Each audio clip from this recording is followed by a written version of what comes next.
Now, if you get infected at 3 p.m., you're infected for 2 hours, not 2 years.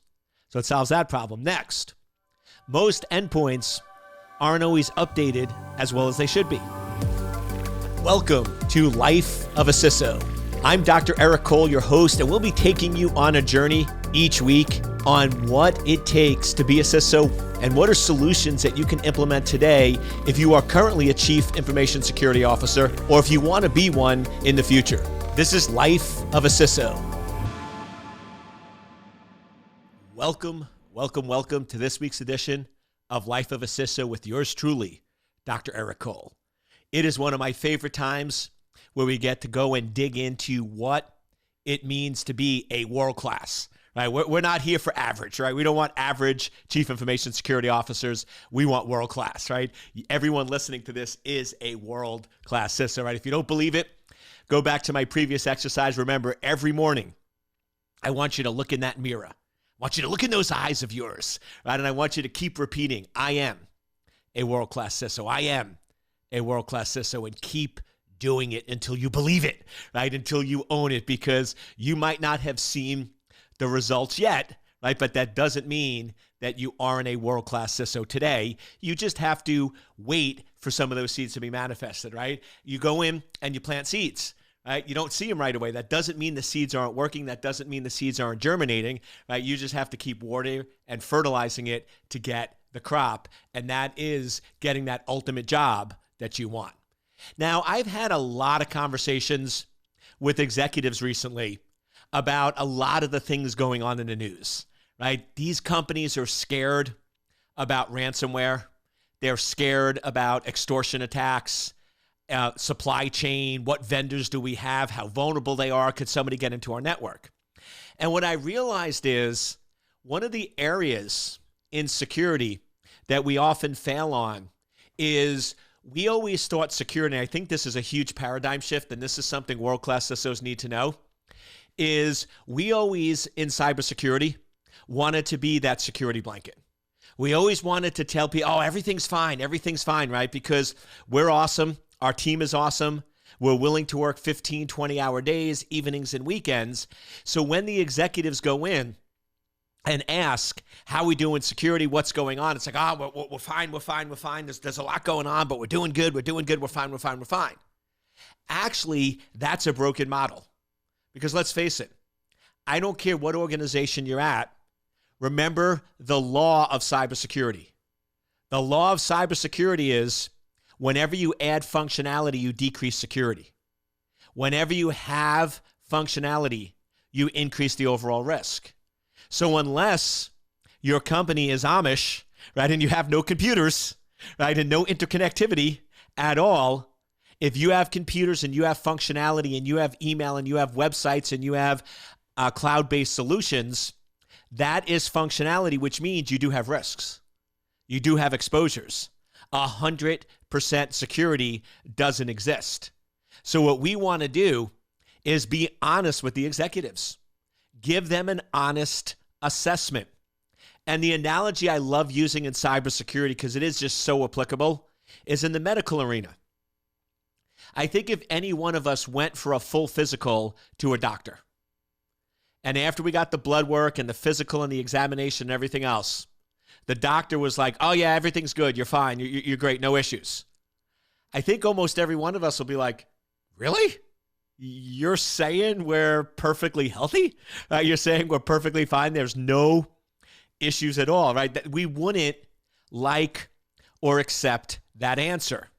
Now, on the other hand, we wouldn't like the answer of, oh, everything is awful, everything is terrible, you're the worst I've ever seen, the things are just miserable, right? Because that's not actionable either. What does a world-class doctor do?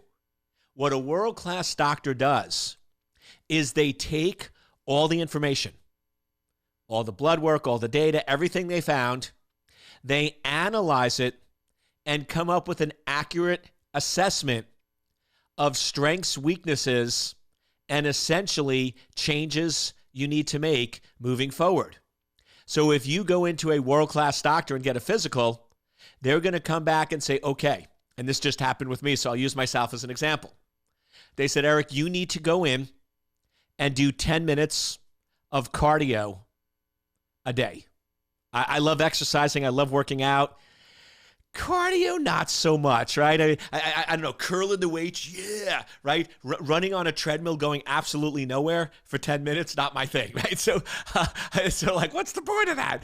All right, so not my favorite. But the doctor, with all the analysis, now he could have gone in and he could have ignored it, or he could have gone in and gave me all the data, which might not mean a whole lot to me, but instead very accurate and articulate.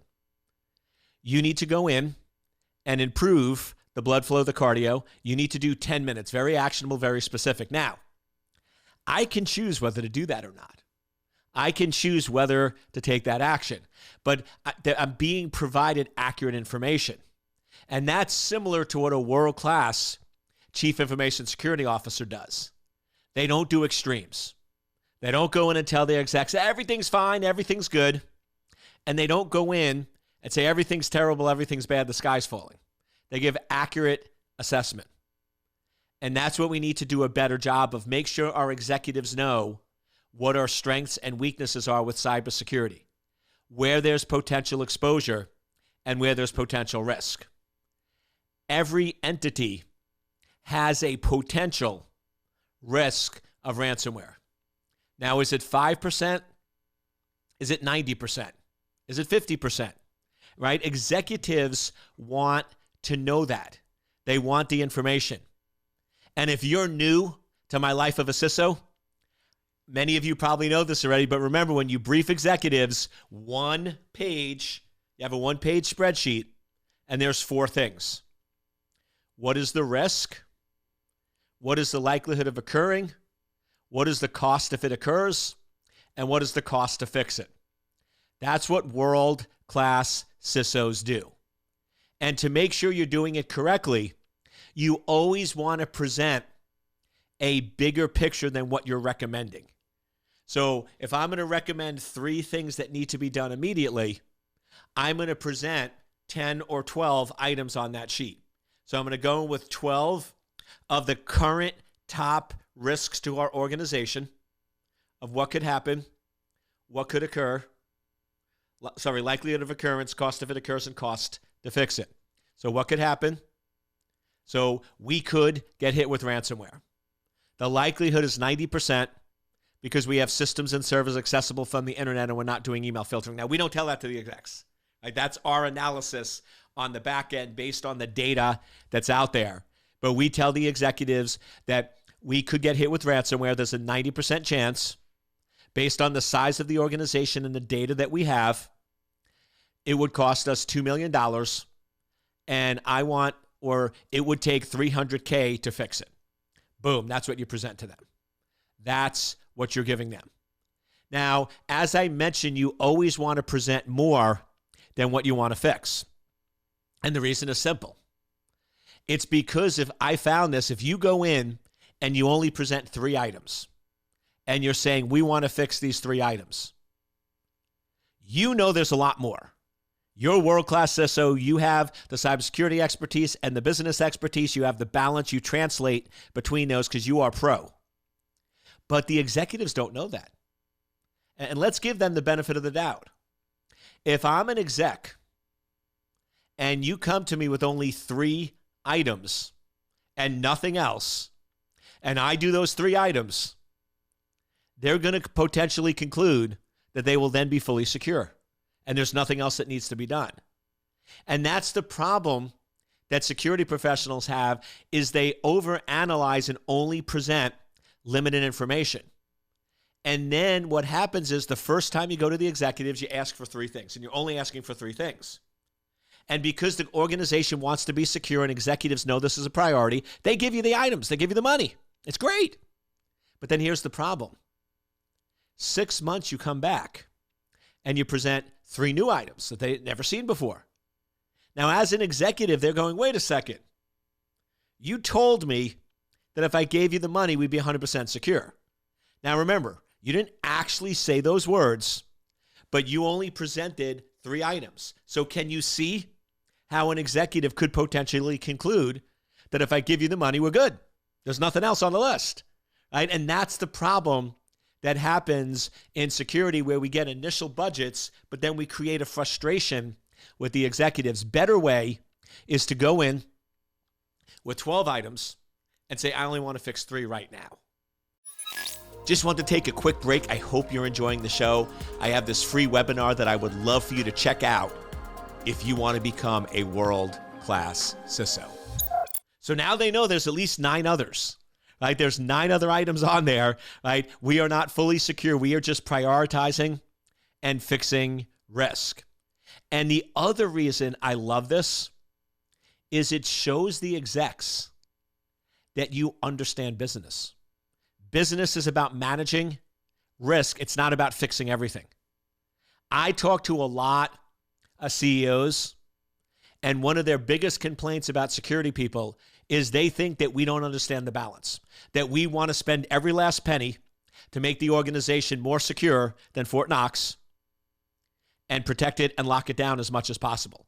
They don't think we can balance and prioritize.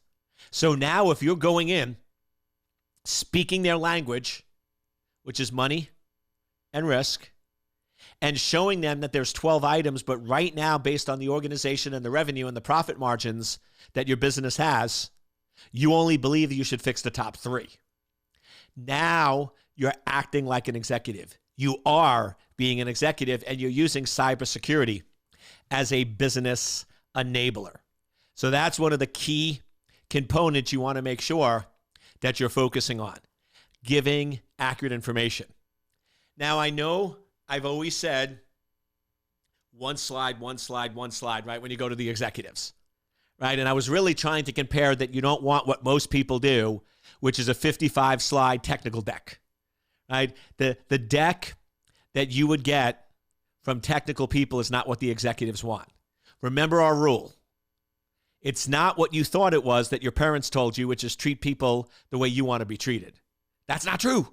Because I'll tell you right now, a lot of people don't want to be treated the way Eric wants to be treated. I'm a weird dude, right? One of my favorite quotes, if you haven't heard it, is success and insanity are next door neighbors, right? And there's not a fence between the houses, right? So you sort of go back and forth between those sometimes. So I know the way that I want to be treated is not the way that many other people do. So the correct phrase that you really want to focus in on is treat people the way they want to be treated. So how does an executive want to be treated? An executive wants to be treated by communicating in business language, by communicating in the language they know and they understand. So that's why you don't want 50-slide deck. However, I'm always about improvement. That's why you want to keep listening to Life of a CISO, because as I improve, you improve, right? So I'm going to change my rule. You don't want 1 slide, you want 2. And the second slide is you want to present the things that the organization is doing right. Because here's one of the problems I found.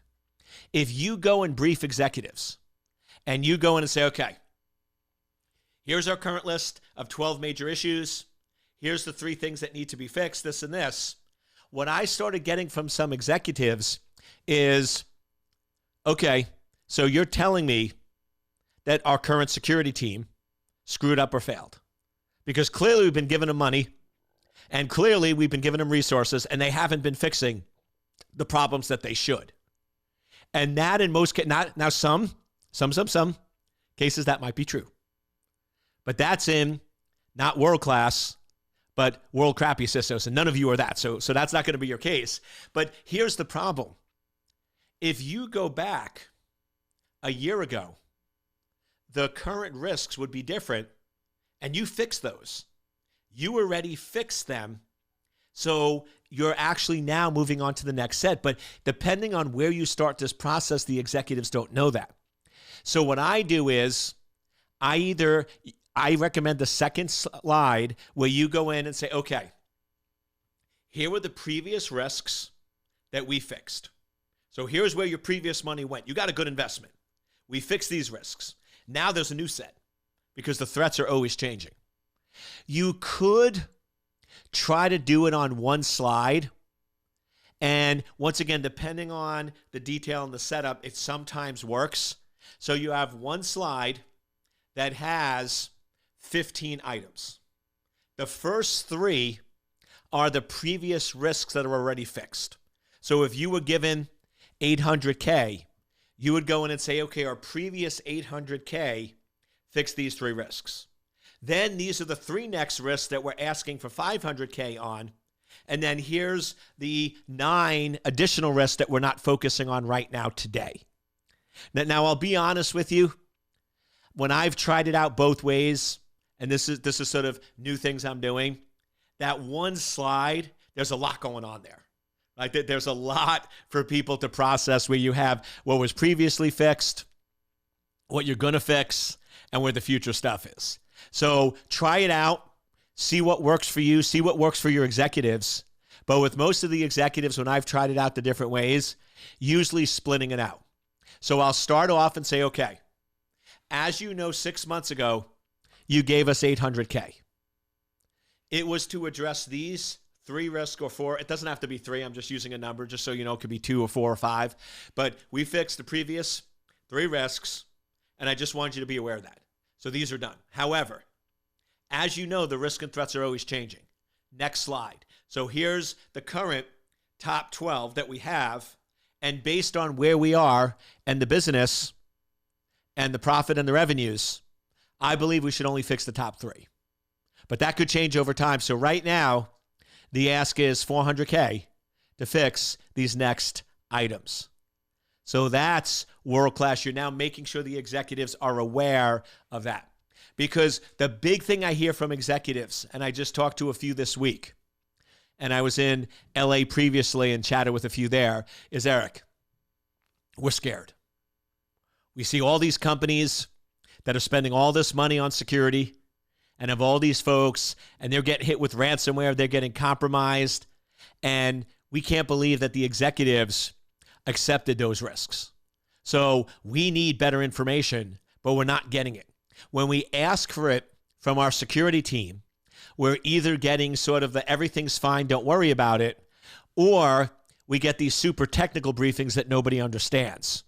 We're not getting that world-class CISO that's giving us that high level, that world-class doctor that takes all the information and gives us that high-level assessment of here's what we need to do and here's what we need to focus on.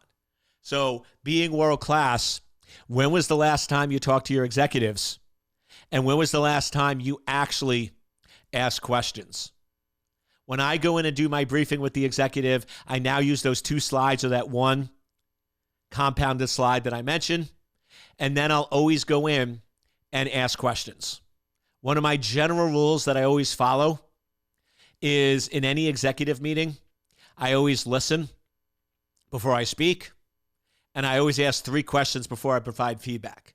So I brief a lot of executive boards, and as soon as I go in, before I even get to my slides, before I even get to my output and analytics, I say, okay, what is your biggest concern when it comes to cybersecurity? What do you worry about the most? And then I'll ask follow-up questions. Or currently, how well do you think the cybersecurity team is doing? Right? Open-ended, generic questions, but this just gives you a flavor of what you're walking into. Right? This goes in and sees how it is in sort of testing the temperature of the water before you jump in. Then after the presentation, I'll always ask, what was one thing that you found most valuable about this presentation? What was your biggest takeaway that you thought was most critical? Was this presentation helpful? How can we improve it? Right? So now what you're doing is you're testing the water, you're then presenting, and then you're getting feedback of how we can improve over time, and you're asking them in a generic way so it's not confrontational, but getting valuable information and valuable data. So that's really what it takes to be world class. Now, when I talk to a lot of CISOs, they're like, okay, Eric, what are we going in and rating our organization against? What are we looking for? How are we doing the risk? So to me, what we're doing with our clients is ideally, we have to recognize that the future of the world and the future of business is location agnostic. That's a reality. I know a lot of entities that thought they were going back to work on July 4th, back to the office. And then with the surge, they now pushed it to September. And I'm even hearing some offices, we're just postponing it back to January. Or you see some really big organizations out there just saying, listen, we don't care. If you want to come in, you can. If you don't want to come in, you don't have to. And fully embracing that a work from home environment where you come into the office maybe once a week or once or twice a month, because there is some value, is going to be that new norm. So as a cybersecurity professional, our old model is broken. The old model isn't working, which is a robust infrastructure that we control and manage, that people sit behind when they do their work. Right? Many organizations with cybersecurity, they had a ton of tech, a ton of inbound, outbound prevention detection. So when you came into the office and you plugged in or connected to the wireless in the office, you were behind a pretty impressive set of protections. You had a lot of security components in place. I know on average, with most of our clients, when we looked at it, any inbound emails, connections, or others typically went through 7 different security checks before it wound up in your inbox. And when you surfed the web outbound, it was 5 different filtering connections and components. So that was where a lot of companies invested a lot of time, energy, effort, and money. But now, if people are working from home, that infrastructure isn't really doing anything. It's not really protecting, securing the person, because they're not in the office. Right? They're directly connected to the internet. Right? They're directly accessing systems and servers that are out there. Now, yes, some organizations are still having entities VPN into the office and then use that infrastructure to then go outbound. The question, though, is that really scalable and feasible if, and this is the interesting thing, if those offices start shutting down? Where is that infrastructure going to go? Right? It's got to go to the cloud. Right? It's got to go to some cloud-based or colo or remote location. So that's the other thing I always push folks with, like, oh, Eric, we're fine. We're doing the same. Everyone just has VPN clients on their system, like when they travel, and they just connect in to the office. And I'm like, what if the office goes away? What if that infrastructure goes away? Because I know a lot of companies are shutting down offices and they're not opening back up again. And they're not going to keep that. So that's what you want to make sure you're thinking. World-class CISOs think at least 3 years ahead. And if we're looking right now at 3 years ahead, it's a different world. There's probably not going to be as many offices. There's going to be a lot more flex space. There's going to be a lot more remote activity and things along those lines. So unfortunately, just like 9/11 permanently changed air travel, we're never going back. Right? Did anyone remember when you could actually bring shampoo, a 12-ounce bottle of shampoo on the airplane? Right? That's not going to be happening. Right? That's never going back. It's going to be in checked luggage. And it's the same thing with COVID, is we need to recognize that it's made changes that are never going back. So use this for what it is, but here's the architecture that we use with our clients. Now, as with any architecture, you do have changes and modifications. I don't know if anyone has ever had a house built from scratch. I always joke that if you did, you'll never do it again. Right? You'll always buy what I call previously enjoyed houses. Let somebody else go through that. But if you ever had a house built, even if it's from a standard builder, they're going to have a standard base model, the base architecture. And then there's going to be options. You can do a bump out here. You can do a bump out here. You can move the washer and dryer from the first floor to the second floor, and we can move this closet and change. So there's always adjustments and modifications that can be made. But at least the base architecture is a starting point. So what I'm going to give you as we wrap up this week's edition of Life of a CISO is that base architecture And then, of course, you can do bump outs, you can do changes, but this is the general way, and I'll let you walk through my logic of it. It's basically 3 core components. First component is the data storage. And that's with a lot of our clients, we're moving to cloud-based. Now, it can be private cloud, it can be hybrid cloud, it can be public, it can be a mixture, but we need to have all of our data controlled and managed in one spot where we know that it's being backed up and infrastructure components and patches and updates are being applied automatically. We don't want to be in that business. I'll tell you, organizations that have their own data centers, right, and they're responsible for updating, patching, and all those things never do a great job with it because that's not their focus. That's not your business. But cloud providers, that is their business. Keeping systems up to date, configured, and secure. So we want to go in and make sure we have that. So there's a data tier. All of our data is controlled and managed in one location. And now we can make sure it's protected, it's backed up, it's controlled. Because one of the issues, if your data is in 7 different spots and you think it's only in 2 spots, you're going to only go in and secure and protect those 2 spots. Yet the 5 spots is where the attacker comes in. Most of the ransomware attacks you see out there, that's exactly what's happening. The data is uncontrolled with replication, and the organization isn't aware of the exposures or the threats. So first tier is a data control tier. Data is controlled and managed in one spot, one location. Then the second tier is the AAA tier. This is your authentication, your authorization, your accountability. This is where anytime somebody tries to access or get to any of the data, any of the applications or anything in the cloud, they're going to have to fully authenticate and get authorized and be held accountable. So this is where you're going to put in your 2-factor authentication. This is where you're going to go in and look at the correlation of the information. So if Eric has always logged in between 8 a.m. and 5 p.m.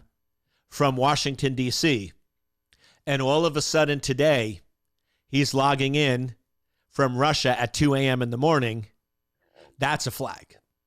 That's an issue. That's an anomaly. And the interesting thing is this. Almost every attack is going to be anomalous in some way, shape, or form.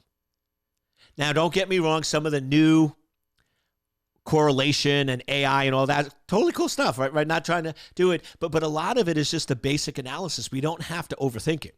The problem is we have too much data and we're not doing the base level. So if we're just doing basic geolocation, correlation, analytics, behavioral patterns, and things like that, that goes a long way to catch the attackers and minimize damage. So our second tier is that AAA authentication, authorization, accountability. And then the big one is the endpoint, where we really have to move to a thin client. This idea that every home is now an office and everyone has a 4 terabyte hard drive that's 90% full is crazy. Think of all the uncontrolled data, information, and exposure, especially with people not traveling and working from home. Thin clients work brilliantly, and it solves several problems. First, most endpoints or laptops that are given to individuals have the OS installed, and they have that laptop for 3 years. What if it gets infected within 6 months? They're now infected for 2.5 years. Very rarely does it get rebuilt, and most attacks aren't detected for multiple years. So there's a lot of infected laptops we don't know about. If you go in and you get a new OS every day, so when you start up in the morning, you get a new OS, and then when you shut your computer down at the end of the day, it goes away. Now, if you get infected at 3 p.m., you're infected for 2 hours, not 2 years. So it solves that problem. Next, most endpoints aren't always updated as well as they should be because you're putting the responsibility on an individual. If you're using a thin client where essentially every day you get a new OS, now all IT has to do is update that master image and make sure it's patched and up to date. And every day you get a brand new updated image. And then the third one, of course, is no local data storage. So now your data's in the cloud in one spot. It's not over. You have better integrity, confidentiality, and can control access to that information. Now, yes, if people start traveling again, you can have a small hard drive that caches an image of the OS. But this is sort of the perfect solution where most people aren't traveling, working from a set location, working from a set area, where thin clients finally have met their moment in time when now they're that ideal solution. So as we look at world-class CISOs, just think of that general architecture. Do you have a data tier controlling and protecting data? Do you have an authentication, authorization, accountability tier? And do you have a secure endpoint limiting information, making sure it's up to date and not having local storage of information or data? So that's sort of your general architecture. That's your general house, right? And then you can now go in and start to put in your bump outs or anything else that you'd like. So now in this edition of Life of a CISO, we're continually giving you information and data to make you a world-class CISO. If you haven't picked up your copy of Cyber Crisis, what do you wait for? All right, come on, man. This is the authoritative text on protecting your business from real threats in the virtual world. Once again, I hope you enjoyed this edition. Until next time, be safe out there.